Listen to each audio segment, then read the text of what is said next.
dude. And then, yeah, it was Dollar Dog Night. Oh, so here's a great fucking story. And my whole thing with my other buddy, who's not a DJ, fucking dogging inning. That's the fucking goal.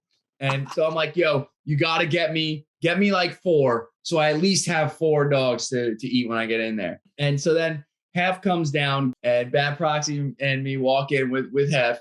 And we stop at the first hot dog stand that we see. And we get a bunch of hot dogs. And I'm looking at them. I'm like, man, these look like shit. And we get back to the seats. And I take the first bite of the dog. And I'm like, oh, I see why it's $1. This is terrible, but I'm fucking eating 9. Let's go. Like, I'm 3 dogs in, and half his drunk ass comes walking over. He's like, dude, those hot dogs were fucking vegan. I saw that coming, bro. That's hilarious.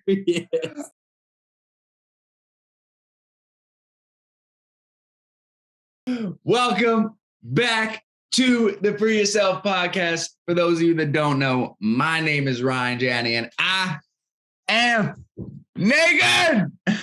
And today we have another very, very special guest, my man, Machete.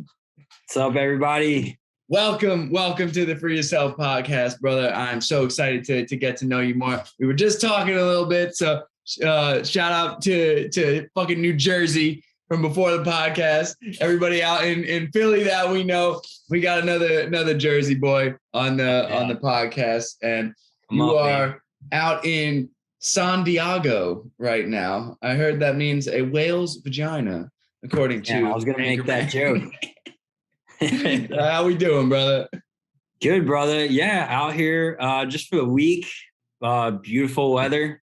Can't complain. If you've never been to San Diego, highly recommend. Most gorgeous place in the entire world, in my opinion. But living life, man. Living life.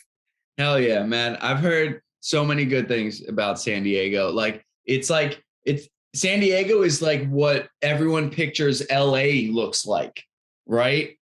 Yes. That's like yeah. LA is like, everybody thinks of California and they think of LA, like because they think of Hollywood, everything. Honestly, dude, I don't want to say LA sucks, because I like LA for what it is, but San Diego is, in my opinion, probably the best place in California, because it's cleaner, it's more spaced out, like there's beautiful beaches, great hiking, like it's got everything here. It really does. I don't know if you surf at all, but the surf out here is phenomenal. It is. So when I was growing up, I was like terrified of sharks. So instead of surfing, I would skimboard. That was my thing. A lot less water for the sharks to get you in. And now as I've come and started to believe in like a higher power and everything happens the way it's supposed to happen, it's like you have a less chance of getting bit by a shark than you do getting struck by lightning and like some wild shit that you like. The movie Jaws like fucked up the ocean for so many people. It's like so unbelievably rare to get, like, think about that. Less of a chance than getting struck by lightning to get bit by a shark. And I let that stop me from enjoying an amazing sport. Granted, I love skimboarding, so much fun and very, very similar to surfing. Right. It's just you start and then you go and then you take the wave back in instead of paddling all the way out and taking the wave in. And when you crash, and instead of, when you crash, when you surf, you have obviously the danger of like the wave taking you under and all that stuff. Oh, it still hurts, man. Yeah. But when you fall, when you're skimboarding, you are falling a lot of times into this much water and you're just hitting the fucking ground. Like, not fun. So I hyperextended my left arm, tore my UCL freaking skimboarding. I will say though, and I'm ashamed of this because my mom's going to watch this. She knows, but like, it still hurts that it happened. I was drunk when I did it. That was a long, long time ago in the life of Ryan Janni. the summer before my final year of college. I can't say my senior year because it was my 5th year. Dude, I'm a 5th year too. I'm super senior. Oh Jersey yeah, doing it right. We love college so much. We do. we really did. Had to do that. Had to do that extra round, man. Hell yeah. But yeah, I mean, dude, I feel you on the Sharks. Like they might be my worst nightmare, like getting attacked by a shark. But I love like it once you get up on a surfboard, like once you ride a wave, and this sounds so cliche, but once you do it once, like you're hooked. Like it's just so that feeling of like flying over the water is so addicting that like I do have to remind myself literally what you said. Like if I'm out there alone, especially, I'm like, all right, you could get struck by lightning. Like that's a higher chance than you actually getting attacked by a shark. But it's still scary, man. When you're out in that open water and like nothing's around, you can't see below you. I just like have these visions of like something just coming up, biting my leg off. But it's an addicting feeling getting up on that wave, man. It's incredible. That's one of the things, and it's cool because I just had Danner. Shout out to Danner on the podcast. He's also in the real Discord. He's another one of the good. He's a Jersey boy, grew up at the Jersey Shore. And he surfed since he was 14, 15 years old, something like that. And he said on the podcast, he's like, I'll say I'm 32 right now, but that's a lot. So we'll say he's 32. So he's been surfing for like, 15, 16 years. And one of the things that we were talking about on that podcast was that now they have these wave pools, and kids now can get so many more reps in on the wave pool and get better at surfing so much quicker.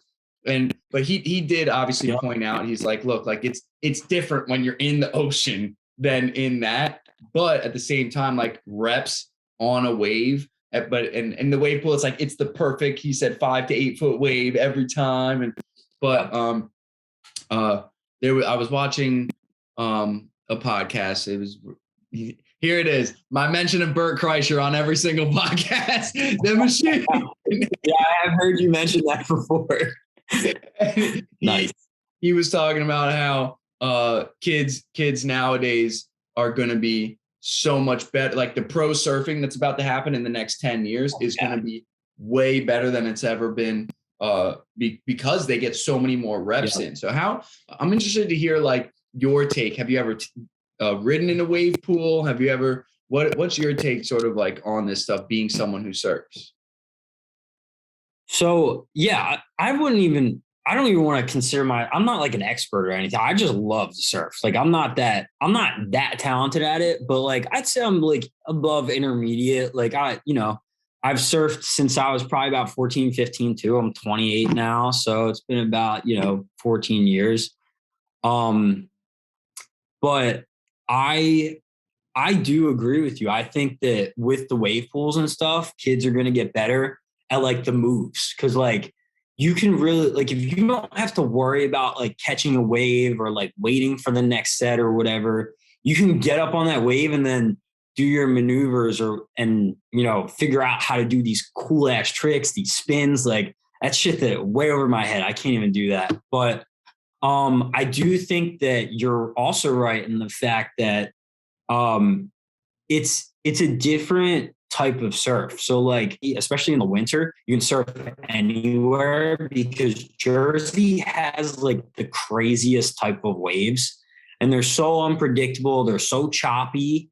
And then you come out here to California, bro, and they're smooth, long rides and like anybody can surf out here. So I definitely think that the sport is growing. And I was just out in Hawaii in January or February, and I actually saw Kelly Slater surf the Bill. I think I'm sitting on it actually. Yeah. So I saw the Billabong pipeline. I got a hoodie, but I literally watched Kelly Slater surf. Like he literally dapped me up on the way out to ride his wave. And there's sick. Thousands and thousands of people there, bro. Like it's I really do think it's a growing sport. And I think the people are going to get better and better. Especially with all the wave pools popping up. There's that one up in in North Jersey at the Mall of America. Yeah. You know that, right? Hell yeah. Yeah. The one it's right by the Giant Stadium, whatever it is. So I definitely agree with you. It's good. Kids are going to get a lot better, a lot faster, and a lot younger. So hell yeah. Let's see if this my connection has you like the volume's coming through perfect, but it's like a little choppy with so let's just see. Let's see if we can catch up a little bit. See now gotcha. You're like You think it's on my end or your end? I don't know. I did get a low internet is unstable, whatever warning. But it's weird because like on my computer it says freaking whatever, the 4 or 5 bars, whatever it is. My internet, my phone, everything's been slow today. And that's a frustrating thing when you work on your computer and your phone. But but whatever, I might even leave this in. Who cares? Editing's freaking beautiful. Positive energy. But dude, yeah, so how was acupuncture? I wanted to ask you about that. Like, is that like, because that's something I've always wanted to look into and never have. You see like the indent on my forehead here. It's like you lay face down and it's just like a massage table, right? Like you have your face in that circle thing. And so my guy is like, he comes from a line of 5 generations of Chinese doctors. So like, theoretically, this guy's family could have been doing acupuncture for the past 500 years, right? Like theoretically, right? Because Asians and Chinese people, they live a long time too. So like, it could have been freaking 500 years of experience in this guy. And so cool. The first, or maybe it was after like the second or third time I went to him, I started asking him like, so have you ever done like martial arts? Like, just from this whole, his whole, energy. I'm just like, this guy I feel like he's like this really quiet, but like really direct Chinese man. And so I'm like, I bet this guy, if someone lunged at him, he could do some freaking judo where he takes their arm and like throw. And he was like, I used when I was younger. And he's like, but now is different. And he goes like this. Now I need to penetrate, and goes whack and hits the table so fucking hard. I thought the table was gonna fucking explode, dude. I was like, holy shit. Wow, dude. Just like, you know what that reminds me of? Like fucking Salt Bay just goes like this, pop, and nails. I was like, what the fuck, dude? But that's crazy. What my basic, this is very basic understanding of it is you put the needles in the spots, and when it hits a certain spot, I feel like he means it as like energy and because we're just fucking, we have electricity coursing through us. Like we're electrical. Everything is energy. Like if you take it down to the basics of like an atom, like what's an atom? It's like the nucleus, right? And it has the protons in the nuclei, and then you have the electrons that are going all around it like this, right? So that means really in one 100%. Atom, most of it is space, and in that space is just energy having everything stay together. And then the electrons are the outer layer of the electrons are looking for space. It's like they have the same, like if the outside needs two more to get to the ring of 7, and it finds one that has 2 more, then they can make the bond. Right. I remember they all connect. They make the bond. Yeah. I think that was the covalent bonds, right? This is 8th grade chemistry that I'm trying to recall here, guys. So, chem was never my thing, but that's right. Right, dude. So like, at our very core, like we are actually more space and energy than we are, physical matter. So like, 100%. The way I explain meditation, and I'm guessing it's very similar because you lay there for 45 minutes with the needles in your back and you just meditate. So what you're doing when you meditate is the electrons are going like crazy all over the place when you're feeling weird. so then with meditation, it puts everything on like a nice path. And then that's when everything's going at the same pace, and you're calm. And that's when you can feel like your aura like coming off you. Like I literally can feel like the vibration like coming out. And it's like it's the most incredible high that you can get without taking a fucking drug. Like in my experience, I've heard of like there's some Kundalini yoga. I've heard people that are having like out of body experiences, and my first meditation did have like an out of body experience.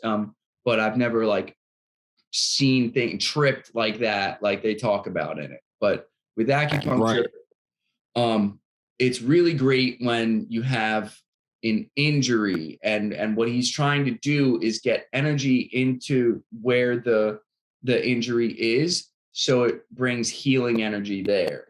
And so as a power lifter, and it's all based around the spine, because like that's where all the nerves starts. That's where the start of our central nervous system, brain, spine, branches out to the rest of our body. So like so I do it as a power lifter because I had an injury. I had 3 compressed vertebrae in my spine. So what he did was he literally got energy in there, and it separated my freaking spine, and I was pain-free for a long time. And now I go just for like maintenance, right? Because I'm regularly holding 400 plus pounds on my back, regularly picking up 500 plus pounds from the freaking ground, putting a lot of stress on my freaking body. So I go there now for maintenance, and I leave there and I am like, it feels like I just smoked a fucking blunt, and I feel like a new person. That's what I heard. Like, I've just heard nothing but good things about it. And like the older I get, the more I've been looking into like natural like remedies and stuff, and like, you know, naturally healing things, whether it's internal or physical. Like, and acupuncture is one of those things that every time I look into it, everybody says it's like a miracle. Like, I have a friend who, you know, had a lot of stomach issues for a few years, like really bad. It's like Crohn's, like, I don't know if it was actually Crohn's, but it was Crohn's-esque, and nothing worked, but acupuncture was like something that he tried, and it, like, he said it did wonders for him. There was one steroid that he was put on that helped too, but like out of all the fucking like pharmaceutical drugs, all the stuff that they put on him, acupuncture, the natural thing that's been around for thousands of years, is the thing that worked the best for him. So like, you know, that kind of stuff, and yoga, that hot yoga is supposed to be like insane. Like all these new things that have been around for centuries almost, that I've just been looking more and more into. And like, I really want to get more into that, like natural, like caring about your body type stuff like that. Cause I just feel like you feel like a better human all the time when you do stuff like that. So I'm glad you told me about that. Yeah. It's like, there's so many things that, like, I will say, obviously Western medicine has done some incredible things, right? Like, for sure. And whenever, if someone has like a traumatic injury that they need immediate surgery for, like, go to the fucking hospital. You know what I mean? Like they save lives from people that are in car crashes and all this shit that happens. But one thing that has happened in Western medicine is pharmaceutical companies, and then you have doctors that, and this is just a result of the system. Like, not all doctors are bad freaking people. I'm not saying that. What I am saying is, like, the system is, you come in with a symptom and they have a drug to cure that, to mask really that symptom. So then you take that and it's got all sorts of other side effects. So then you come back the next time and then you're like, okay, well, here's another drug for that side effect. And then it compounds and compounds. And now we've got all this stuff that's messing up your gut, which is the first thing that we should have done to try and fix the health in first. It all comes down to the gut, man. It really does. Like, that's like, because I also have like, I had pretty bad stomach issues for a long time. Like it got to the point, it was like pre-pandemic, where like it was pretty much 6 to 8 months or something like that, where I was just, anything that I ate, I just felt sick after. Like my stomach, I always got stomach aches, all this stuff. And once the pandemic hit, I was like, all right, this is a perfect time for me to like get my shit under control and like get my diet in order. Cause I would see doctors, bro, and they want to throw, like you said, they want to throw shit at the problem instead of trying to get to the base of it and attack it from like what's causing it. They just want to throw shit at your symptoms. So what I did for 2 months, I ate nothing but bland food. I literally ate in the morning. I had plain eggs, no seasoning, nothing, toast, white rice, plain chicken with like a spray of olive oil. That's it. Like nothing else on it. No salt, no pepper, nothing in my diet. Noodles, like plain noodles, like just plain stuff, only water. And I did that for a good month and a half to 2 months. Bro, it changed my life. Like I came out, I don't want to say I'm fully cured, but like I started like introducing other things back into my diet again, and things that like red sauce or like, you know, pizza, like stuff that would normally cause like acid reflux and all that. Like I don't feel a thing still. I can still eat that stuff. I can't go overboard. Like I can't eat like red sauce every day for a week, but like I can have a bowl of pasta with red sauce, or like eat 4 slices of pizza if I'm, you know, trying to bulk a little bit, and like I'll be fine. So the gut health, really, it comes down to your gut, man. It's amazing. Like that people don't know that either. People won't figure that out unless they try it for themselves. Yeah, and the doctors who study it, like first off, I'm sure most people, well, I feel this because all I do is study health and do this. So it feels like everybody's heard this, but like everyone calls. I know. I was excited to talk to you about this stuff because I know you're super into like health and fitness. So yeah, man. And so like the gut is called like your second brain, right? But like the people that study it call it, it's your first brain, because really what happens is your stomach communicates to your brain the nutrients that it needs. So like when people eat shit, the gut bacteria, the bad gut bacteria, then is signaling we want more of that. And now also, then you have the good bacteria that's signaling, yeah, we took in calories, but we didn't get any of the nutrients we needed. So we still need more food. So that's why when you eat an entire bag of chips, you're still fucking hungry because you got zero fucking nutrients. And same with like pizza. Pizza's one that I really wish wasn't so bad for us, because like it's so fucking good, man. It's so good, right?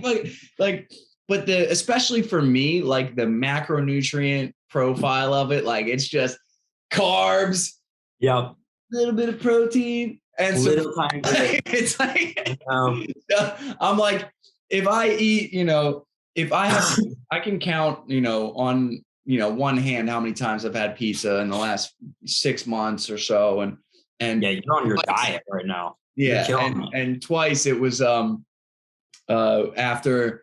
a show, we get home and Sam's making freaking some frozen pizza, like the shit that's like the stuff that I freaking am like, you cannot ever eat. But at 4:00 in the morning after a show and an after party, and he's making it and I smell it and I'm like, fuck it, I haven't had so hard, dude. It's so hard to say no. I know, like that. That's why, like, I try to, like, if I'm gonna eat that stuff, I try to make it at good places. Like, you know, before the show, our show on Thursday, like, there was a pizza place right across the street, and like, I was starving because I didn't eat anything all day. I was like prepping everything with, you know, Bobby, Nick, and everybody, and like, they all went across the street to this. It was like a little like wood fire pizza, like this big. And dude, I didn't know this place existed. It was called Spuntino or something, right across the street from the 700.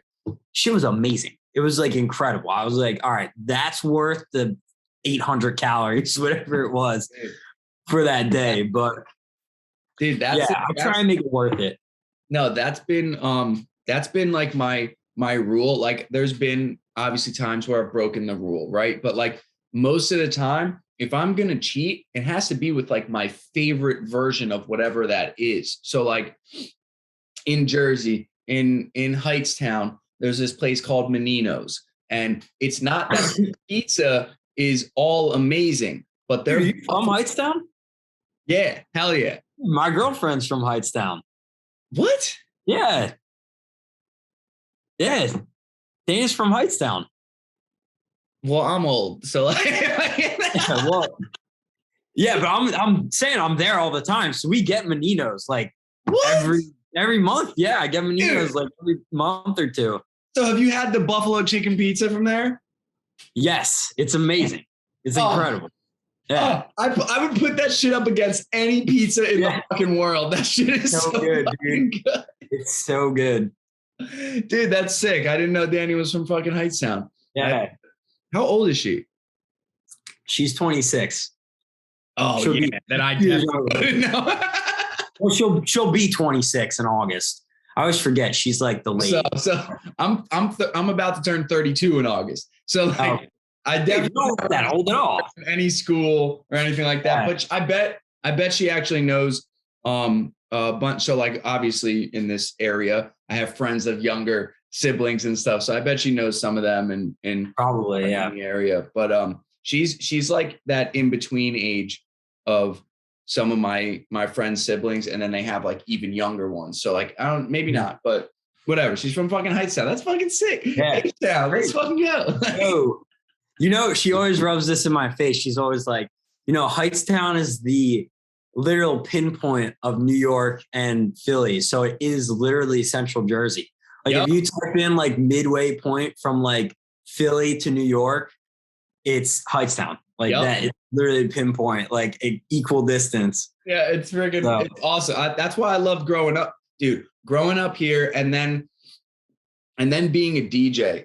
New York, Philly, Atlantic City. 1 hour, an hour and a half. Then the Jersey Shore is 45 minutes to an hour, depending on where you're going. So like it's so underrated, bro. Yeah, and Princeton's right here too. Princeton's freaking beautiful.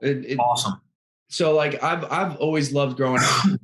I've always said like it's such a good area too. Like it's such a good spot to like raise a family and shit. Like I'm really grateful that my parents found this spot. And my dad's from Woodbridge, my mom's from Jersey City. Like they just happened to start working in Plainsboro and then and then found this spot. So like I'm always, been so grateful to be in this area.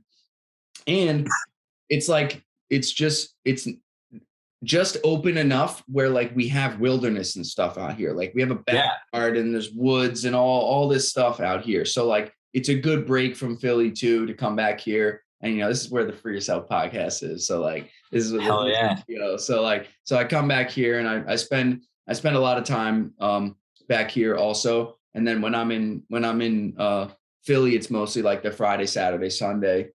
Yep. That's like why I love living in South Jersey. And, I think New Jersey is super underrated. Like people who complain about Jersey, like don't know what they have because like you said, you got access to not only like I consider DC accessible because it's literally 2 hours south. So like 3 of the biggest cities, the bigger cities, most known cities in the country, Philly, New York, and DC. You got the beautiful Poconos 2 hours away. You got beautiful Jersey Shore an hour away. And then, open space right in South Jersey all the way up to, North Jersey. I don't love that much, but Central Jersey and down, I really love the area. I do. There's a lot to do out here. And like, you get the 4 seasons and like me personally, I do love Philly. I love coming into Philly every weekend. I literally am there. I'm at either Bobby or Nick's house every weekend. But I'm more of like I like my space. Like I like the quietness of like my little suburban house. So it's awesome that I can literally go 15 minutes over the bridge, be in this awesome city, do my DJ stuff, do the art stuff, connect with all these amazing people, and then like go home, 15-minute Uber or 15-minute drive back to my quiet neighborhood in South Jersey. It's an awesome area. That's why I won't move. Cause like, it's beautiful out here, man. I love it. The mountains out here are amazing. The beach, but the people, I'm really people over places personally. And we just have so many great people in Jersey and Philly. So the community that's been, you know, cultivated since COVID in Philadelphia has been, it's been amazing. Where it's a blessing. So many incredible artists, not just musicians, like artists too. Yes. Like, flow artists, painters, graffiti artists, like all this friggin' stuff, you know, it's a blessing. Artists, all these different, you know, areas of art where everyone's just being creative and everyone's like, it's all about love here. And, you know, I used to, so you're from South Jersey. So like, you probably grew up like liking all the Philly teams and stuff like that. I did. So like, you have that other connection, right? Like I'm at that point in Jersey where it's like half of us like Philly and the other half, like my parents are from North Jersey, my dad especially, you know what I mean? So like, I grew up loving all the teams up north, you know, in New York and stuff. I think Philadelphia gets a really bad rap for its fans and stuff, and because the fans they love their freaking their teams and they love their city, and you know, like if you talk, I think it's worded wrong. Like they're just the people that if you talk shit to them, they're not going to let it fucking go. Exactly. And it's like everywhere else, people think it's fucking Instagram where you can just fucking talk shit and nothing happens. People like to poke the bear here, bro. What? People like to poke the bear in Philly. Yeah. Like people come to Philly and like say, oh, you guys are this or that. You guys are bitches, whatever. And it's like, no, like the stories that you hear on the news, like people do that shit. Like you talk to, not everybody, it's a small percentage, but you talk to the wrong person in that small percentage, like there's gonna be consequences. Just like come here, enjoy your game, and you know, be respectful, and nothing will happen to you. Yeah, like I've gone to a Flyers game with my brother and my nephews, and we're all wearing our Devils jerseys. And you know what we didn't do? We didn't talk shit to everyone. And the only time we got loud and cheered is when the Devils scored. Like, because like that's what we're supposed to. Like exactly. And I have you know? Yeah, exactly. And I have you know, I went to school in South Jersey. I went to Rowan. So I have friends from all over Jersey and like Pennsylvania, whatever. And like we went to a game one time with my friend who's a Rangers fan, and you know, people were you know kind of talking some shit because I think they won. They were talking shit for some reason, and we just kind of like, yo, relax, like, and they fucked off. So it is what it is, but you just got to know how to deal with them and kind of like mind your own business. You got to know how to laugh. Like you're going into the Lions den supporting the other team. Right? Yep. Like if someone's like, fuck you, it's like, I deserve it. I'm not at home. Yeah. Like that's the only way to take it. And then that person will probably wind up being your friend by the end of it and buying you a beer or some shit and being like, you fucking asshole. Well, what are you doing here? Here's a fucking beer. You know, like somehow I turned into someone with a New York accent, but you know what I mean? like it's from your dad, man. He's got the North. Yeah. Yeah, like, that's hilarious. At the end of the day, like I talked the podcast that was just posted with Delinquent and 9 Before 9. Like we talked about how like we're all the same, right? And the people that are playing the game, the athletes are going out to dinner for steak dinners with $1 million paychecks. Like 100%. So the people fighting in the stands, like they don't give a shit about that. And we're just wearing a different color shirt.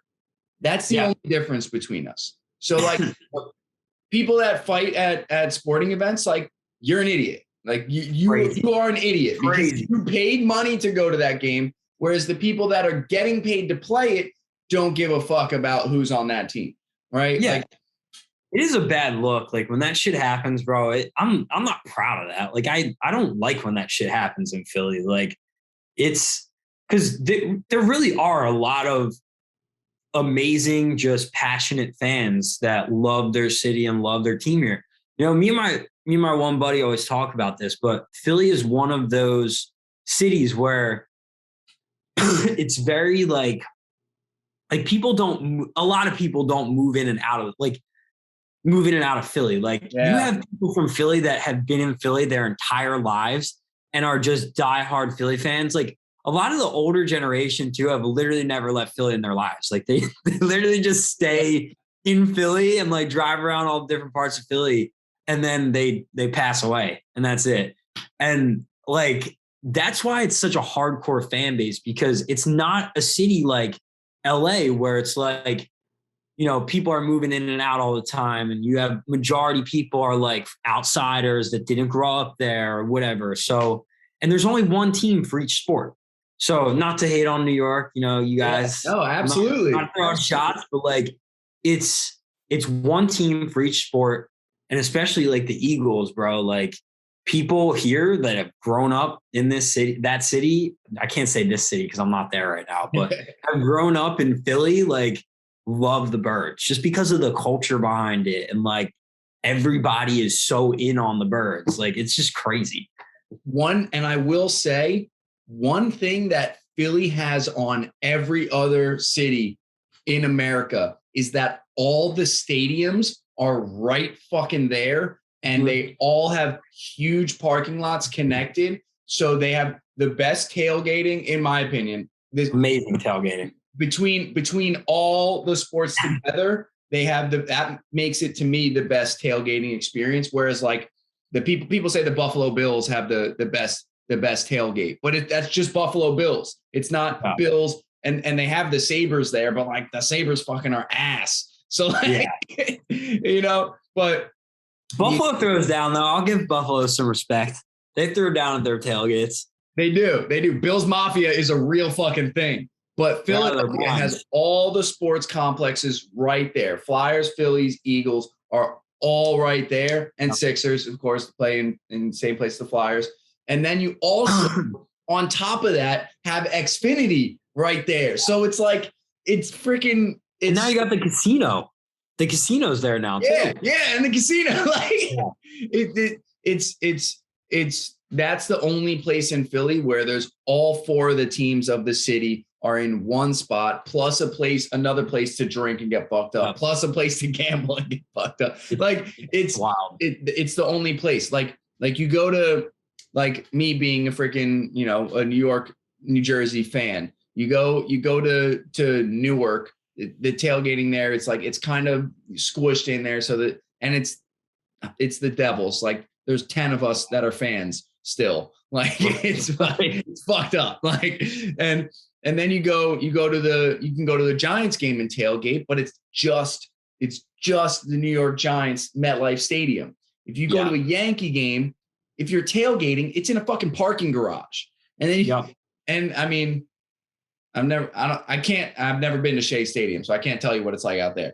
And same with the Brooklyn Nets, but Madison Square Garden, like there's no spot to tailgate there. You come into Penn Station and the train station goes right into Madison Square Garden. Like it's just got 4 streets around it and buildings all around. There's no tailgate experience. Exactly. So like Philly has that very, very unique experience there. And that's why Hef and I went and threw a tailgate fucking party there. So I was supposed to be at that, bro. I was on travel. I was in Jacksonville that week, but I was getting all the snaps and I was like so jealous. You guys had a great time. I saw. That was a hot dog night, right? Dude, and then it was the hot dog night. Oh, so here's a great fucking story. Like, so I'm not leaving all that equipment in my car, right? I'm gonna drive that back before I go into the game. All right. So I drive back. By the time I get back, it's like the 6th inning. So I'm like calling people. I'm like, yo, can you, because I thought they stopped serving at like the 7th inning. So I was just like, and my whole thing with my other buddy, who's not a DJ, was we're going to have a dog an inning, a fucking dog an inning. That's the fucking goal. And so I'm like, yo, you got to get me like 4. So I at least have 4 dogs to eat when I get in there. And, oh my God. And so then Hef comes down, gives gives Bad Proxy his ticket, and Bad Proxy and me walk in with Hef, and we stop at the first hot dog stand that we see, and we get a bunch of hot dogs. And I'm looking at them, I'm like, man, these look like shit. But whatever. And when I'm in line, I'm hearing people behind me. You have this person who I don't know what they identify as, so I'm just gonna say they, right? They were saying to a female, "Oh my God, that's so cool. How long have you been vegan?" And in my head, I'm just like, "Oh, we got another friend, cool behind me." So, but they're in line for hot dogs. And I'm just like, oh, well, probably they're just not getting anything. They're just in line with their friend. That's what I'm thinking. Yeah. And we get back to the seats, and I take the first bite of the dog, and I'm like, oh, I see why it's $1. Like, this is a fucking terrible hot dog.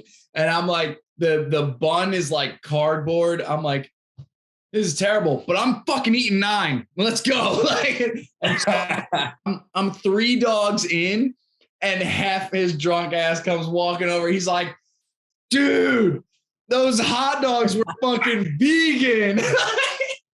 I saw that coming, bro. That's hilarious. I was like, no wonder they taste like fucking ball sack. They were terrible, man. Fucking funny shit. So then after 3 vegan hot dogs, I have a 4th one. I'm just like, all right, I'm not eating that. And then my buddy gives me the four dogs, and they were the real ones. And I'm like, oh, these are great hot dogs. These should not be $1. These are fucking great hot dogs. I can only imagine what a vegan hot dog is made out of. Like, what kind of shit they put in that? Who knows? Beyond sausage and beyond meat and all that impossible shit is just processed garbage, just like. And I will say, if a vegan is eating all like not processed foods and they're just eating whole organic foods, like, you can be successful and it's healthy because you cut out the thing that's bad, which is processed food. But when you're eating the replacement meat, that is just more processed shit food. Like, that's same thing. But I will say, with the vegan hot dogs that we ate, it was mostly the bun that was terrible. Like, right.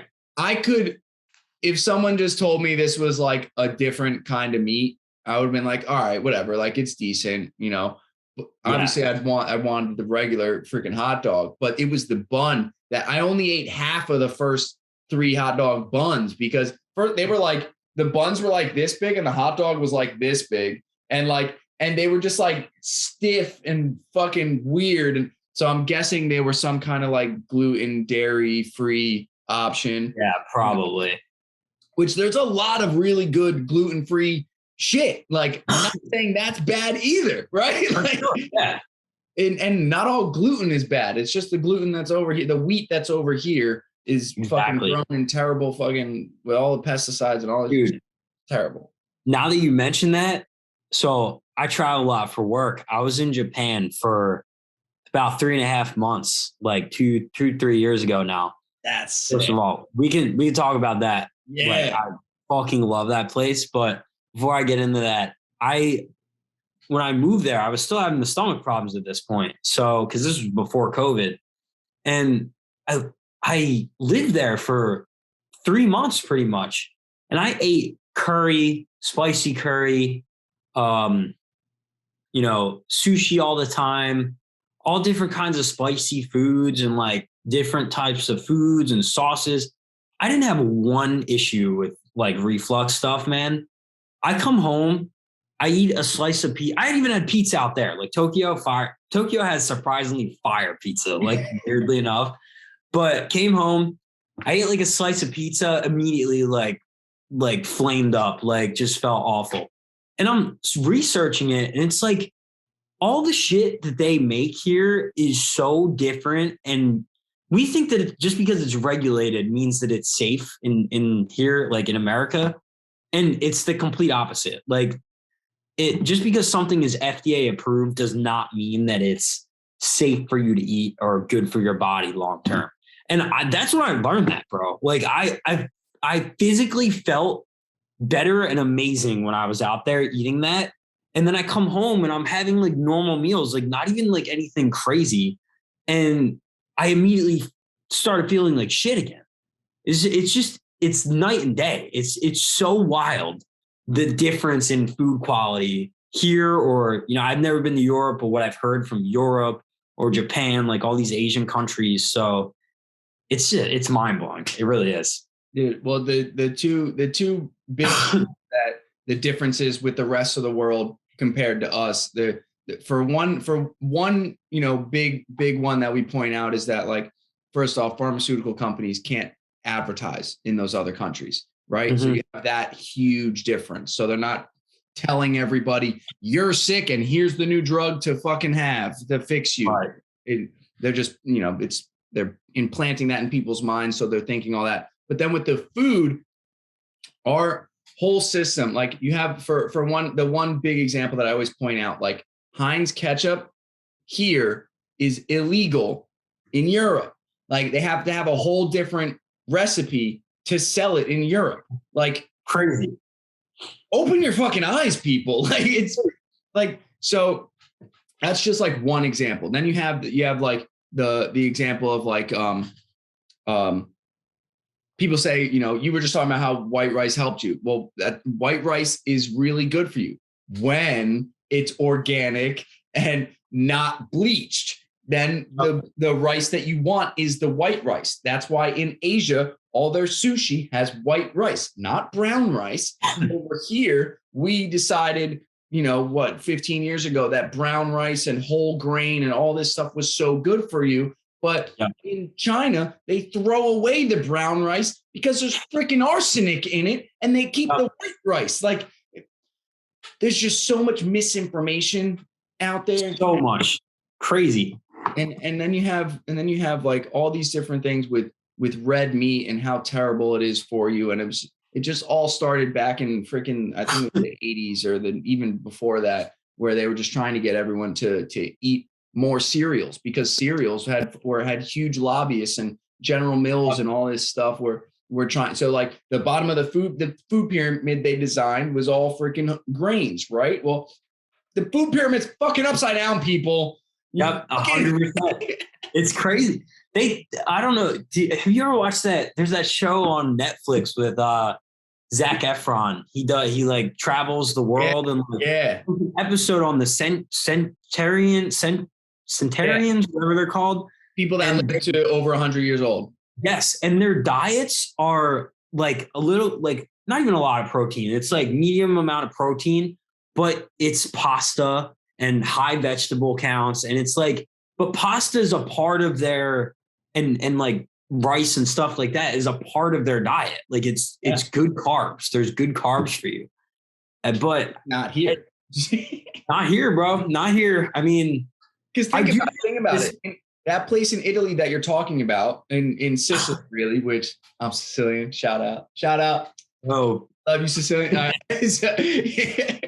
I'm North Italy, but I do fuck with Sicily. Well, there's a difference in the skin tone, right? I got really white lights here, right? And that's always how it is. The darker the Italian, the more south they were from, the lighter the Italian. Exactly. Anyway, that part, they're making all of that pasta from scratch with ingredients that they grew out back. That it's all, there's no freaking pesticides there. Everybody walks everywhere. It's like everyone's connected. Everyone knows everybody around them. There's so much more into it than just what you eat. But in order to, combat all the stuff that we've ingested in shit, the best way to like reset your body is through the diet and starting to move, and then making sure you get sun, and just like little things. And then we're never going to get enough magnesium or zinc, because the mineral water that we used to drink from the freaking streams out in Europe, that they had that. And here our water is fucking shit. So you have to supplement certain things. But like it's really, it's really about getting down to those whole organic foods. Like no matter what diet you pick, just eat whole organic foods. And I promise you, your life will improve. Like that's 100%. the simple way. I don't give a fuck if you're, I don't give a fuck if you're carnivore, whatever the fuck you, Yep. ideologies are bad in general because they just make you dogmatic and hate the other person. It's like, Exactly. how about and that's a good point, because like everybody's body is different and you have to find out what works for you. Like there's not a one. I wish there was, because it would be a whole lot easier if it was like, eat this much of this, eat this much of that. But it's not for everybody. Everybody has to find out what works for them and like kind of, test the waters out in different ways. But I do think that like the age that we're living in right now with podcasts and all of this and all this mass information and like free talk, like literally what you're doing, like being able to spread information from, research that you've done and research that I've done, and us being able to have a conversation about it, all the way up to the big podcasters that do it, that have millions and millions of listeners. We're getting our information from each other now instead of the fucking guys at the top who are trying to just control shit to get us to buy things. So I do think that we're going to see a change in health, hopefully in the next 5-10 years. That's my prediction, but it's a good thing. That's what I'm doing. That's why I decided to use my freaking college degree instead of just do music. I was like, how can I try and help people get healthier, and I'll be a healthier. And it's working. I'm seeing people freaking change their lives in front of me. And it's a beautiful thing. And hopefully that even if it's not like a referral to come to me, but now the things that I've taught that person, they then pass on to their kids and their friends and all, and their parents and shit. And it just, hopefully, it spreads like that. That's the only way we can do this. It's hard to compete with freaking $1 million marketing budgets and shit like that.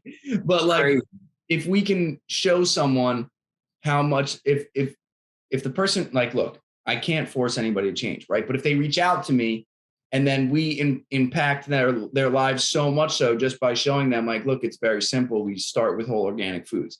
We get sunlight. We start moving. And then their friends, their family sees, oh, they look and interact with us way better now. Now we're happy to see them, all this stuff. It's like, what are you doing? Oh, well, my health coach showed me all this stuff. Like, you really should try some of this stuff. And that's the only way that we can like help. We help each other. That's why like people message me. Like, I'm never going to say, no, you have to pay me.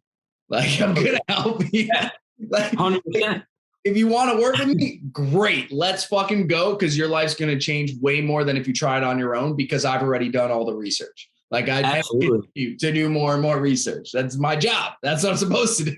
Yeah, dude. And you enjoy it. Like, that's at the end of the day. Like, you literally, I could tell, like, just by the way you talk about it, like, you're like me, but you do a lot more research and you know a lot more than I do. But like, you love talking about it and you love like the whole science behind it. And like, you love helping people. And that's an awesome thing.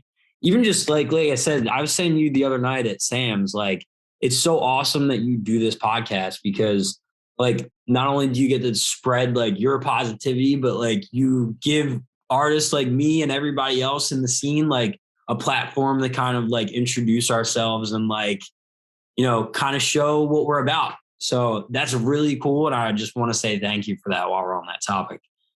Dude, no, thank you. Thank you for your kind words. Thank you. That means a lot to me. But like, thank you for coming on here and giving me your time. Cause like, I can't do this alone. Right. Like I've said this a million times, like on this, like the only reason why I can continue to do this is because I've met so many freaking amazing people in Philly. Like the Philadelphia art scene and music scene is really what's like driving this whole thing. And like, I know that and not just having the people on, but they're most of the people that are watching this stuff. And like, here's the thing, even if no one watches, like, I love doing this because I get to talk to an incredible artist like you, and we our phones are gone. Like internet's gone. Like this is just, well, not the internet. We're doing this over the internet, but you know what I mean? Like it's just one-to-one conversation. And like now when I see you out, we have so much more to talk about. And like so much, I know. And like Nick Myers, you know, I freaking love him. His art is so unique. And like now I got to sit down with you and Nick and Delinquent and 949 and Danner and Ciroc I've known for like 10 years, but like and like all these guys, like, and I get to know, and Ralph John, like I get to know all these people on such a different level. And because when we're out and talking, like it's not going to be the same thing. Right. Like even when we're at a party, like it's not going to be able to be the same thing. One, because we usually, you know, we're fucking DJs. We got loud music fucking going. Yeah. There's a whole thing going on. But like now I get to sit down and I get to know you on such a deeper level. Like, and this is how we were meant to communicate, right? Like one-to-one conversation. And this gives so much more like dopamine and serotonin to us than just like communicating over text and shit. And you see my body language, you see how you see all this energy, and like we can communicate so much better. There's no loss in the tonality of what we're saying. It's all right here. Yeah. Like on Instagram, like I could say something that I meant as a compliment to someone and they could just read it the complete opposite way and then flip out on me. That's what happened here. Like or feel a way about it. Like, yeah, exactly. And you know, our generation, like our age group, like 5 years ahead of us, 5 years ahead of me, 10 years ahead of me, whatever. And like around my age group is like we're the last people to not have internet growing up. Like we grew up as it was adapting with us. So we adapted to it. All these younger kids, like, and I'm not shitting on Gen Z or anything, like, you know, great. They're going to be great people, great artists, but I'm just saying like, it's going to be different for them because like a lot of them are so, and it's not their fault, but like they're given phones from the time that they're 5 years old. And like, this is their best method of communication, or the TikToks or the, you know, the stories, but then you see them in person and they have like, they're shy or, you know, so socially awkward or whatever. And it's kind of sad because like we are the last generation. We're like the last doorbell generation. We're the last generation. Yeah. Go up and like, yo, can Ryan come out and play? Like, yeah, you know, that was us. We were the last like outside generation to do that stuff. So it is still important to have stuff like this where you can like show that like not face to face, but like, you know, over communication, face conversation, and just talk without the phones, without the social media, without, you know, anything like that. So it's very cool. Hell yeah, man. And, you know, pretty soon, I'm going to have the studio set up in Philly and be able to have people in person. And that's a whole nother, you know, experience to be able to have. And like, I have a lot of ideas and I'm trying to make it so that we could smoke cigars inside and shit. Like because cigars fucking smell a place up. So I think good, but like other people don't. I like it. I know. We're gonna have a fan or something in there, something like that. Yeah, I'm gonna figure it out. We got a lot of windows, we got a lot of space, and I'm really excited for where this is going. And these first 50 episodes, that it's episode 148 that'll be yours, but I did 100 episodes where Free Yourself was a live stream, a DJ live stream, right? And so I remember these 50 episodes is now talking, and I'm just excited to see like the next chapter and see how it grows and stuff. I might take a little break and then reopen it as this, but who knows? I'm having fun doing this, and somehow I've gotten another person to do it every week. So like, whatever, it's fucking all that matters, man. It's all that matters. It's cool, bro. Everybody, I like when I said to, you know, Jetty and Nix and all them that I was doing this, they were like, dude, that's awesome. Like, that's such a cool opportunity. So everybody's had positive things to say about it and like are excited about it. So definitely keep doing what you're doing, bro. You're going to take it to a new level. And by the way, how did you get into music? Like, did you start DJing, or have you always played music? Like, what's...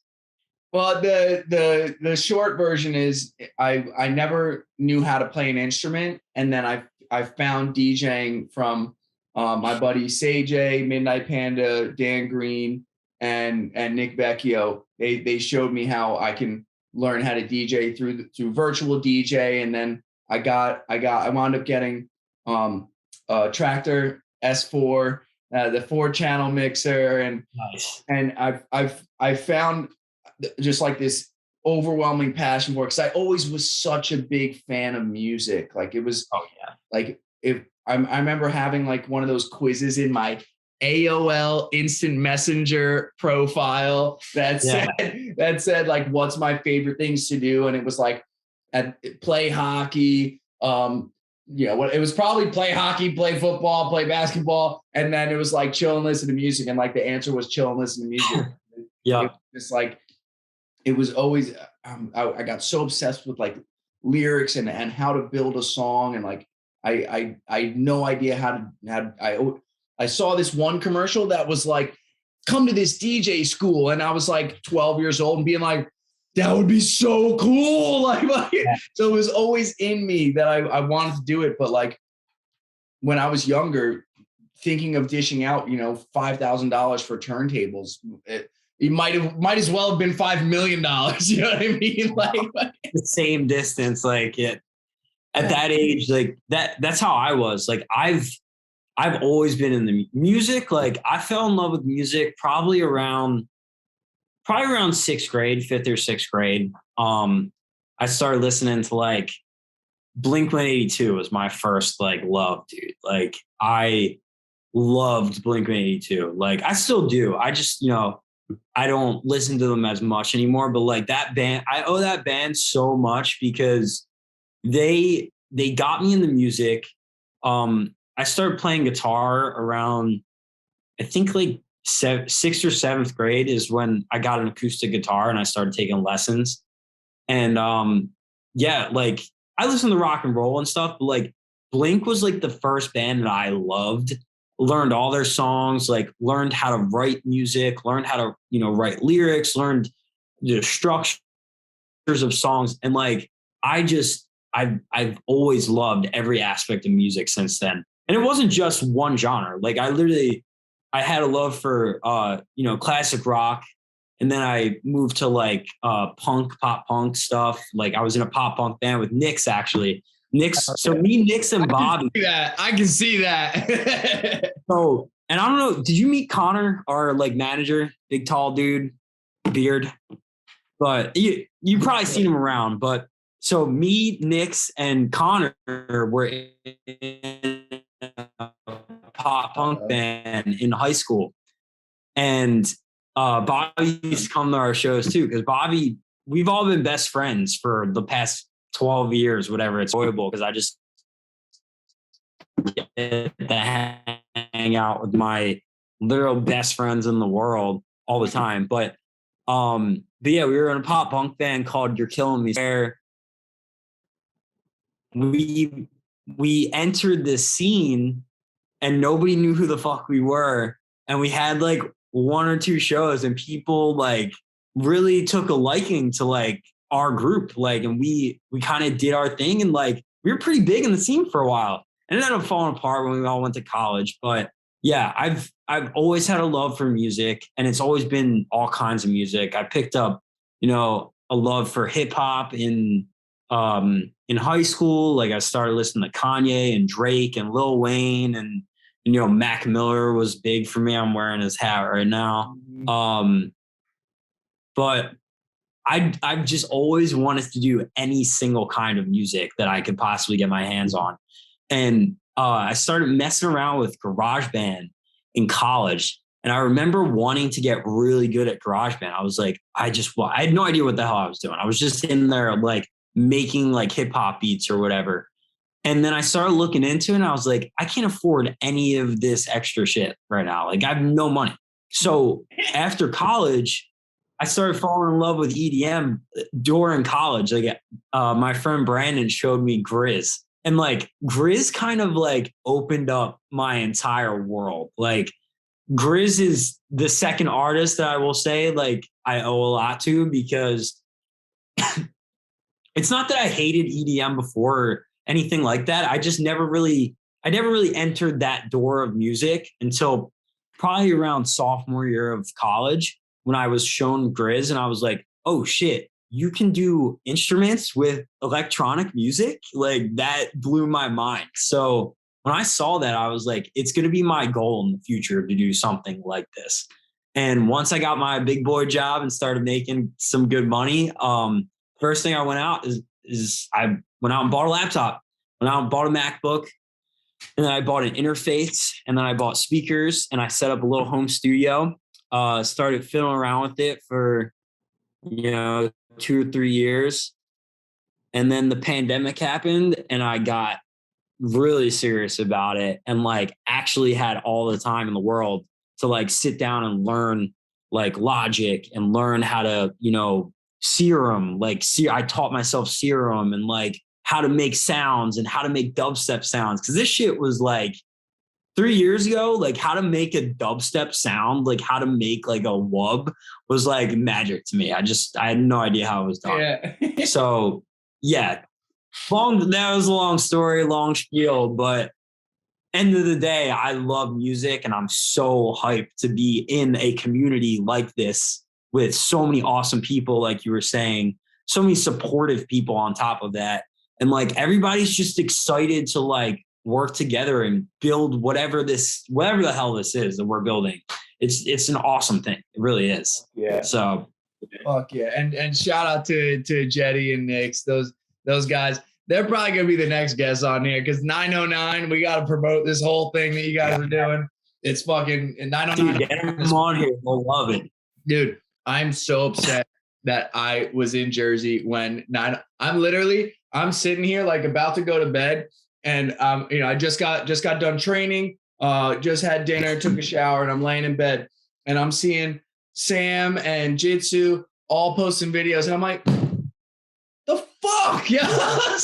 This is the first time I actually like there's very few times where I get like FOMO anymore. Like that's not like I have a business that I run, and I'm trying to fucking like win fucking powerlifting states in Jersey. And yeah, on top of that, like music, this podcast, like I got a lot going on. So like if I miss something, it's because I'm busy doing something, right?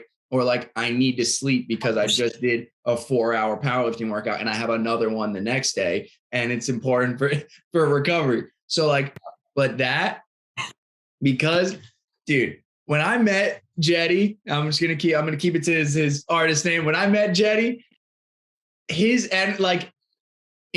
just there's some people, you meet and just like the energy clicks. When someone can meet me at just like that happy gratitude level, and I'm just like, yeah, like I love you, dude. You're fucking awesome. I like that, man. Yeah, Jetty, like I said, we go back till I'm gonna have a hard time calling him Jetty because he's Bobby.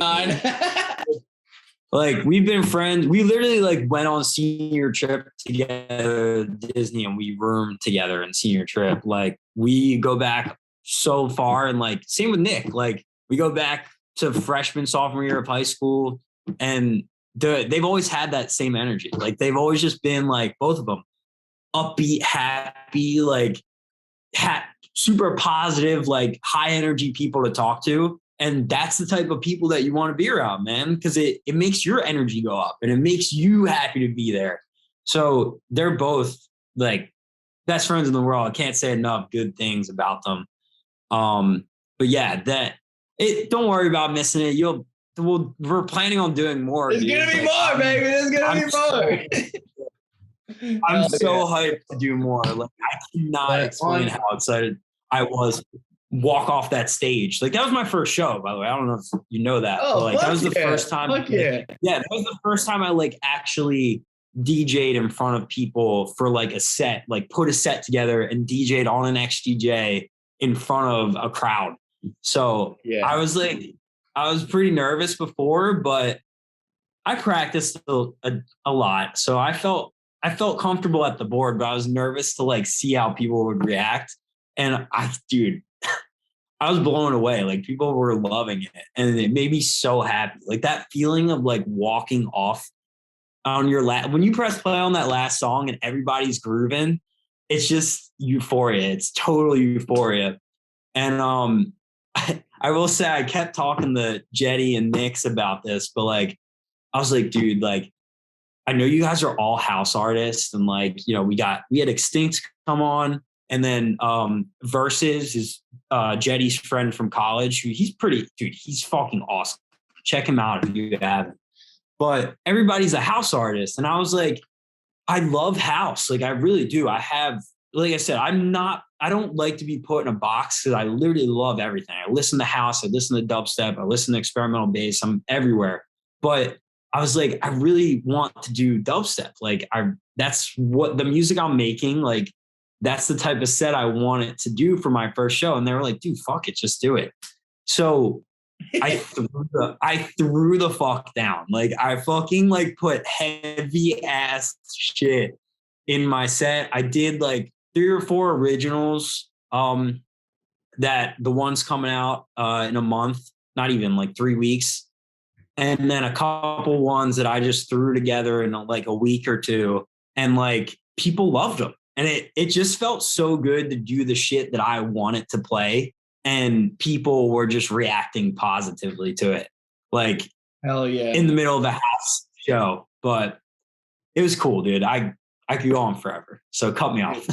Hell yeah, man. So send me the pre-save link. We'll make sure we put that in the bio, even if you don't have a pre-save link, because this will be next Wednesday. So when people are hearing me say next Wednesday, it's this Wednesday. So hopefully, so get me the pre-save link, and at any time, I can always edit the caption and throw it in. So if we don't get it in time, but no matter what, we're gonna have links to your Instagram, whatever other links you want to do. Everybody. Machete, this guy, this energy, love seeing it. Everybody that was at the 909 Underground show said you had great energy. They absolutely loved the whole party. Everybody's sets. I feel like I saw half of everybody's set on freaking Instagram too. Yeah. It's freaking awesome. I love what you guys are doing, and I'm really excited to see you guys build your empire as well, man. It's a beautiful thing. I can't wait to get the other guys on the podcast, and thank you so much for doing this all the way out from San Diego, sunny San Diego. You still got another, 3 hours before sunset, and the sun's about to start going down over here.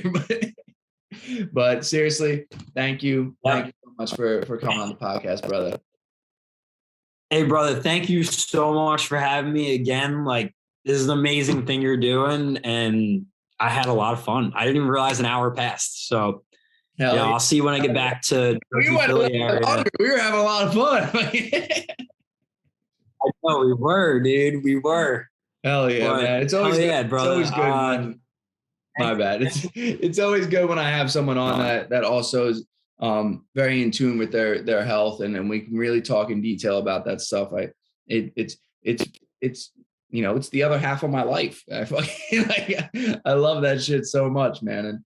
And it's making it possible for me to live a long life where I can then, freaking put all this energy into the music and into the podcast and stuff. So thank you so much for doing this. And to everybody that's watching this beautiful podcast and lasted the whole hour plus that this was, thank you so much for tuning in. I appreciate you guys so much. If you want to help support the podcast, when you throw a like, maybe say a comment, say Machete's got beautiful hair, and then share it with a friend. It helps us.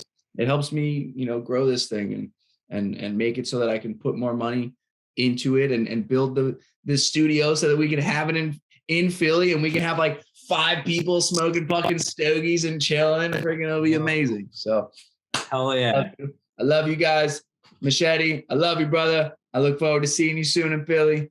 And to everybody that tuned in, peace, love, unity, respect. Wow, brother. Love